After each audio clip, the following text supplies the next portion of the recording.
Our next contest of the Better Photography Weekly Challenge is Bring on the Night. Our judge and mentor is Aditya Nair. A writer and photographer, Aditya is a fan of the absurd, the abstract, and the macabre.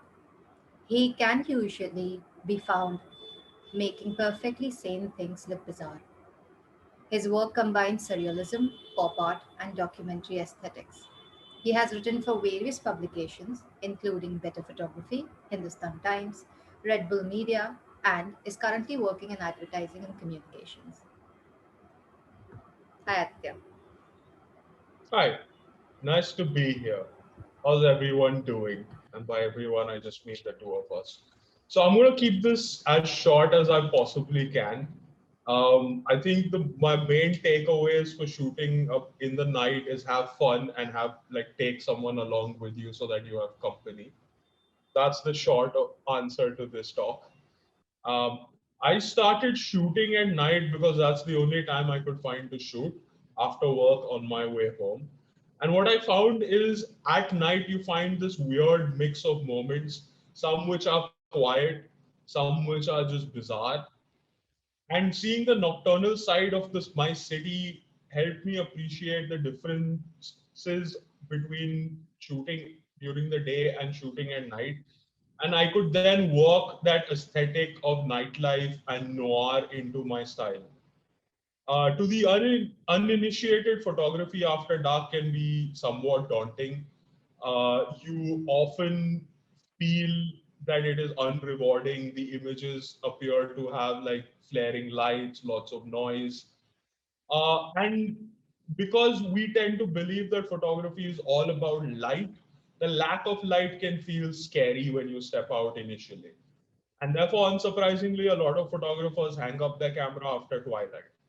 The lack of light feeds into what their perceived complexity of a scene. How do I light a dark alleyway? How do I make something interesting happen? How do I ensure that I have enough, my exposure is correct? How do I have enough light in the frame so that people can see what's happening? Right.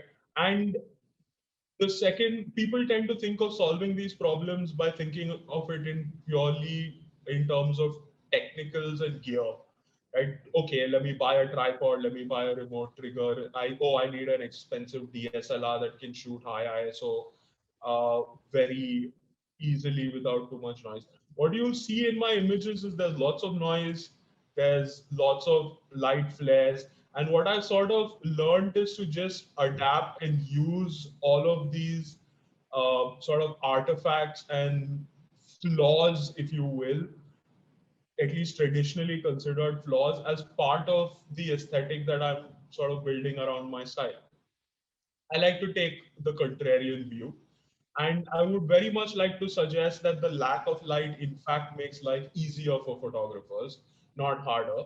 And that if you lean into the darkness and the shadows that night photography offers you, you can create interesting images and you can create visually unique images that you would not otherwise have the opportunity to make. And the reason for that is there are a few reasons why night photography gives you this kind of an opportunity. One of which is the idea around the strange attractor.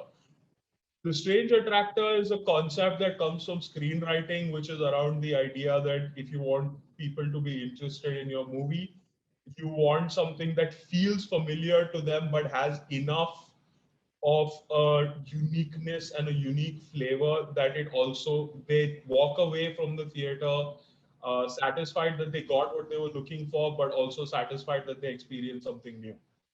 Um, and the ways this concept applies to night photography is, since we spend most of our time exploring the surroundings in the daytime and not so much in the night, automatically the same location in the night feels unfamiliar. And therefore, while photos during the day in that location could feel commonplace, being shrouded in darkness and in shadows, you get pictures that are otherwise unique. Here's an example of a woman taking some time to pray to an idol. Here's another example. This gentleman stepped out of his house, asked me what I was doing. I told him I was taking pictures and asked him if I could take a picture of his. And I happened to have a torch on me, so I just used the torch to illuminate his face. And the diamond shape of the torch tends to add a little more to the weirdness of the overall image. Um, I also find that people are a lot more fun at night. So as the day progresses, people have lesser and lesser energy, and as a result, by the time night falls, they tend to be more themselves. They have an easier time dropping their guard. They they have lesser energy to spend on sort of the rigid formality and professionalism that you might encounter during the day. And as a result of which I find that you find people doing uh, weirder things, quirkier things, which are more true to themselves in the night than you would during the day. I might be biased in this view, but I've worked in creative fields, both in journalism, photography, and in advertising. And I find that my colleagues are far more fun at when I'm working with them at 1 a.m. than they are at 1 p.m. in the afternoon. My view is that people you encounter at night are generally more interesting to chat with and they're more fun to photograph. They also tend to be less bothered about what you are doing with a big camera walking around the streets. They and it makes being a fly on the wall a lot easier. I encountered this guy dancing with his dog in front of a temple in Worli, and he spent about 5-10 minutes just dancing with the dog, and then after that, the dog went and sat while he ran upstairs to get the dog some treats, and that's where I was able to create this photograph. I also find that compositionally shadows help you a lot because during the day you have a lot of distracting elements in the frame, and in the night all of those elements just disappear into the shadows, and you then don't have to think about how you want to hide the clutter, especially when you're shooting on the streets in a city like Bombay. Lots of people, lots of clutter during the day. You're constantly thinking about, okay, do I need shallow depth of field? How do I adjust the lighting? Do I compose it? How do I crop certain things out?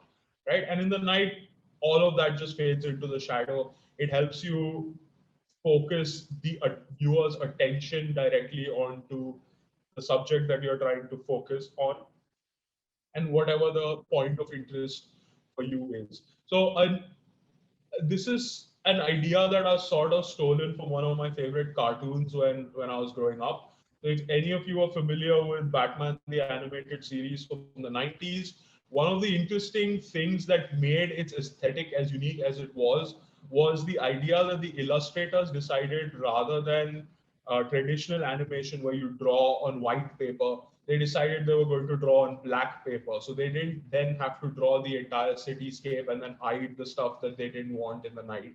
Instead, they could just choose to draw parts of the city that would be illuminated in the night. And that's what gave it its very sort of uniquely dark deco kind of aesthetic that you see in that animated show. And I think that applies very much to photography as well.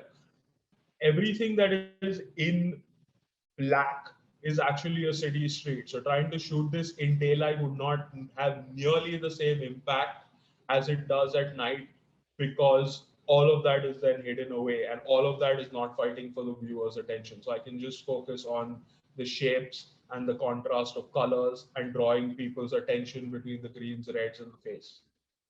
Similarly, in this image, lots of distracting objects and artifacts on the right and left side just faded away into dark shadows, and just boosting the contrast a little bit helped take all of that away and focus the viewer's attention on the cross and Jesus that's dead center in the image. Leading from this is the idea behind the shadow of imagination. So because of the shadows and darkness that and vignettes that are generally associated with photos at night, the viewer's mind tends to sort of build stories about what is happening inside in those areas that you as a photographer are actively hiding from them through the use of shadow. And as a result, it gives people the opportunity to let their eyes wander and their minds wander. And the more a viewer explores your photograph, the more they engage with it, and the more time they spend on it, the more they enjoy it and walk away having a meaningful experience. So you in this image, you just see the faintest of lines of the ocean behind, but it just enough to give you a sense of a vast expanse, and then let the viewer's attention and let the viewer create a story about what's happening here on their own. And again, I've used a torch, the same torch that you saw earlier. I highly recommend it to light the dog's face and get that additional bit of shadow that you see here, just to give it that little bit of a surrealistic feeling. Playing with shadows can be quite fun in while shooting in the dark. The leaf here looked created a shadow that looked like a snake. So I decided to reach out and pet it. Don't pet actual snakes. Uh, Night photography creates a lot of constraints on what you are able to do as a photographer, which goes back to my original point about why people are sometimes scared to venture out in the night and shoot. And as a result of that, often you end up overcommitting yourself to gear. And I'm very much the kind of photographer who takes minimal equipment into the field. If I can make do with one camera and the pop-up flash and I don't have to carry anything else, I'm a happy camper. I'm not a fan of taking tripods into the field, which is strange for night photography because that's usually considered mandatory. Um, but I find them to be cumbersome, and I'm also the kind of photographer who likes to move quickly from scene to scene. And that's just my natural shooting style, and therefore I don't take any. I take as little gear as possible. So if I can make do with a kit lens, I will not carry prime lenses, even though they're really good for night photography and give you that added little bit of exposure because they have wider apertures. And I won't take an external flash if I can, if I know that my pop-up flash will suffice. I'm a big fan of using pop-up flash with high grain images, as you have seen some examples of thus far. And the reason I do that is because I'm comfortable working within a certain set of constraints as long as I know that those are the constraints that are, like, I know going in that those are the constraints I'm working with. As photographers, we tend to think of like missing a moment as a cardinal sin. I've come to become comfortable with it. I'm fine with missing moments if I don't have the right gear in that moment, right? And I'll give you an example. I was in Ladakh about 3 years back, and I had this beautiful shot that like I could see, and all I needed to do was move 50 meters to the right, and I knew I could take it, and it was a perfect shot. Only problem is if I moved 50 meters to the right, I'd be mid-air with a 1,000-foot drop straight into the valley. Not something that I would consider useful to get a picture, right? And yes, having a drone in that moment would have been excellent, but I didn't have one. So I decided that I'm going to work with the constraints that I have and recompose my images to shoot what I can shoot with. So work with what you have, um, even if that means using your cell phone. I know a lot of people are hesitant to shoot with their cell phones at night. This picture was taken with a cell phone at night. And because a cell phone doesn't have a high dynamic range the way a DSLR would, I focused the auto exposure on the two lights in the frame, which helped throw the car in almost complete darkness. And therefore, all that this image is a play on the geometrical shapes and lines that you see in the photograph. And just by doing that, you can get rid of a lot of distractions that would have otherwise been in the frame and let the viewer's eye move only through the pieces of information that you want to share with them. Similarly here, there's a lot that's happening in this frame. This is again a picture that was taken with a cell phone. I had a lot more lighting here because this is a stage show, and so therefore it was a matter of being able to just time the shot such that the lighting fell in a way that was illuminating the various elements of the circus act that was being performed here. And in that regard, cell phones are far more effective than a DSLR, which might be forced to focus in such a scene.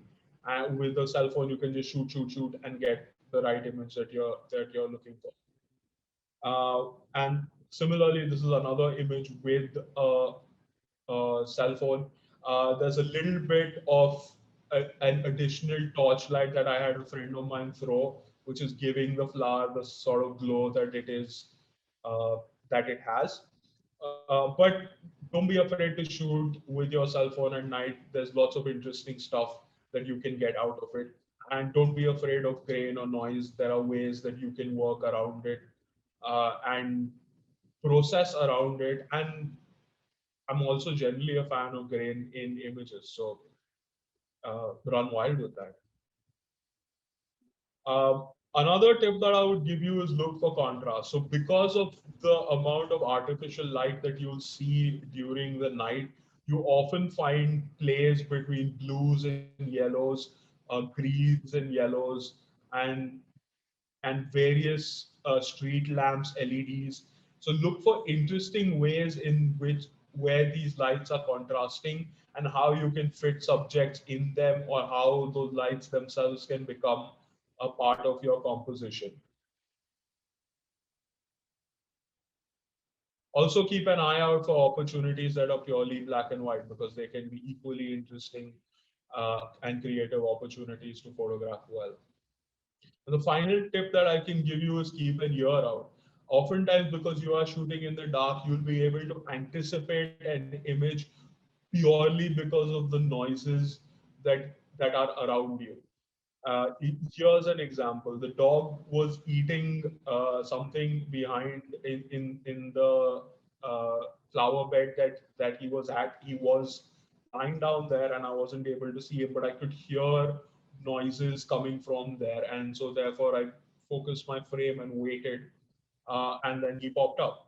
An even more interesting example of this was when I was shooting in complete darkness and there was a hippo in front of me. And I could hear this scampering in the background. I had no idea what it was. Certainly sounded like a much smaller creature than the hippo.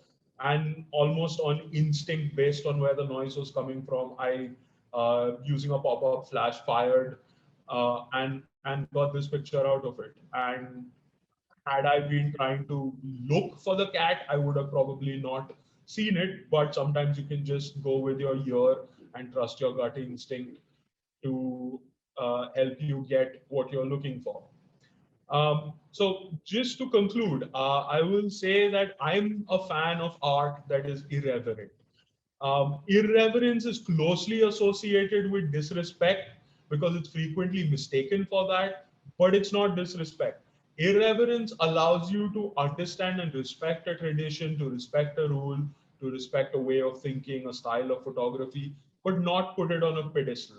So once you have an understanding of a certain way of doing things, irreverence gives you the freedom to break it in unique and newer ways.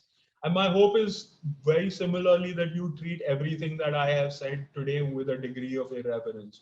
Don't treat any of this as a rule or a mandate. There are none. These are just some things that work for me. And I hope it inspires you to try some of these things out in your own photographs. There are plenty of unique ways in which you can photograph the night. There are star trails, there are blurs, there are shallow depth of field portraits. And I've had the opportunity of writing some of these stories for Better Photography, and Better Photography has a ton of fantastic stories and works by photographers who've done brilliant stuff by using the night to their advantage. So please do visit the website, take inspiration from everything that you find there, try what works for you, discard the rest. Now go bring on the night.